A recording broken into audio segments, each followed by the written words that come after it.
All right, this past Sunday at Kentucky Wedding Institute, we did not hold a Bible study. We did a pressure wash, and the shop is still drying down.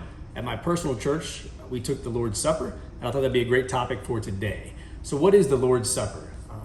On the eve of Christ going to crucifixion, he broke bread with his disciples. I think that's pretty cool to stop and think about, that in all the mix of what was going on in Jesus' mind, knowing that his ministry was coming to an end and he was going to now have to sacrifice himself for the people, that nothing but pain and abuse, the next 24, 48 hours, being crucified, being spit on, cursed at, all that going through his head, he paused and broke bread with his friends, with his brothers and sisters.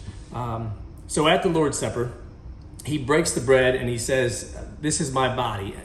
And he passes a cup and says, this wine is my blood. And what he is introducing is the new covenant, that through the breaking of his body on that cross and through the spilling of his blood during his death, that we would be entering into a new covenant with God. So the old covenant with the 10 Commandments and Moses was being put in the past. Not that it's not important, not that I shouldn't obey the 10 Commandments, but that we were no longer held account to that. The new covenant in Jesus' blood means that if we put our faith in Jesus Christ, that we have salvation. The first communion was done with the disciples in the upper room.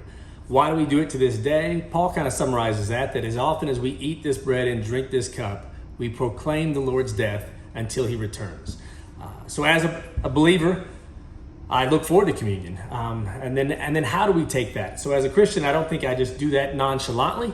I'm a person who doesn't necessarily want to take communion every day or every Sunday.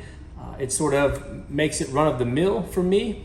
I do want it to be a time of reflection, a time of reverent seeking or searching my heart, asking God, the Holy Spirit needs to seek out the places that I'm falling short and help me in those areas to walk closer with Jesus in those. And Paul tells us that therefore whoever eats the bread or drinks the cup of the Lord in an unworthy manner will be guilty concerning the body and blood of the Lord. To me, that sounds pretty bad. Let a person examine himself then, and so eat of the bread and drink of the cup. For anyone who eats and drinks without discerning the body eats and drinks judgment on himself. So I like to take time personally, quietly, to search out some of the areas. And I know that there's spots that I don't want to talk about or I want to skim over, but I need the Holy Spirit to bubble those up and let me know the areas that I am sinning and falling short. I also like to try. I don't think we can ever completely understand what it is that God did for us. I would like to think that in my mind I can reason that the God of the universe stepped out of heaven, clothed himself in flesh, served humans, washed their feet, and then died for their sins, having done nothing wrong. I don't know that I can ever I can get my mind wrapped around that, but I try to, or I ask for better understanding during my time of communion to get a little bit closer. So that's what communion is. That's what Christians are doing when they're eating that bread and drinking that wine. I personally, there are denominations maybe that believe that communion should be taken all the time or every Sunday. There are denominations that believe that as you take the bread, it actually turns into flesh in your mouth, or as you drink the wine or juice, that it turns into blood in your mouth.